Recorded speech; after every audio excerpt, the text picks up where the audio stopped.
When you're solving equations, order of operations is very important. Remember to always do brackets first, exponents, then divide or multiply, whichever comes first, then add or subtract, whichever comes first. In problems like this where you have a fraction, you could imagine the numerator as having its own special set of brackets around it, and the same with the denominator. Even though they're not there, you need to solve the numerator first and then the denominator before you can simplify the two. In my numerator, it says -2 minus a +8. When you subtract integers, you might feel more comfortable to change it to an addition question and then change the sign of the second number. Now the question says -2 plus -8. It reminds you that you're adding two negative numbers together. So not only will your final answer be negative, it will be a larger number. To find it, just add the absolute value of 2 with the absolute value of 8, or 2 plus 8, which is 10. So my numerator is -10. In my denominator, I have a division question, 6 divided by -6. Whenever you multiply or divide, if the signs of the numbers are different, so one is a positive and one is a negative number, your answer will be negative. After that, just divide the numbers, 6 divided by 6, which is 1. So -10 divided by -1. We're not done yet. This is still a division question. So for my last step, I'll notice that both of these numbers have the same sign. They're both negative. Whenever two numbers are the same and I'm multiplying or dividing, that means my answer will be positive. Then just divide the digits. 10 divided by 1 is 10. So my answer here is +10. In the next example, I actually do have brackets drawn in. -9 times 4, close bracket, minus -3 times 2.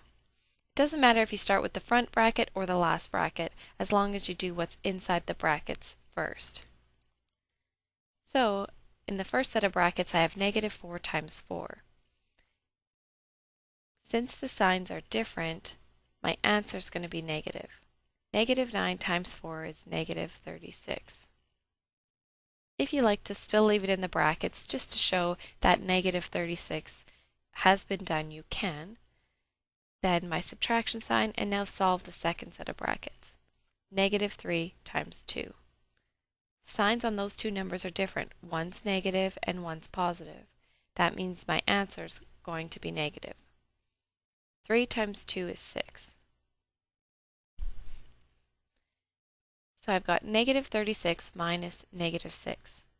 Remember, a way to do this is to change your subtraction sign to an addition sign and then change the sign of the second number. So it's really a -36 plus 6. So my final answer there is going to be -30. Finally, in the last question, I do have brackets and I have exponents and multiplying and subtraction.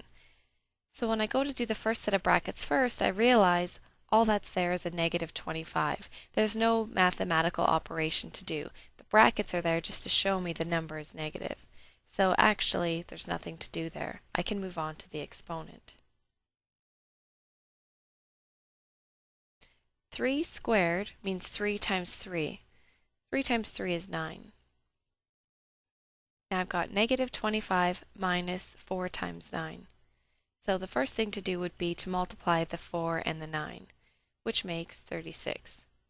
So I have -25 minus 36, or -25 plus -36.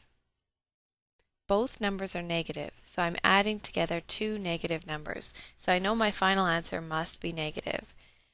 To get it, I just take the absolute value of 25 and add it to the absolute value of 36, getting an answer of 61.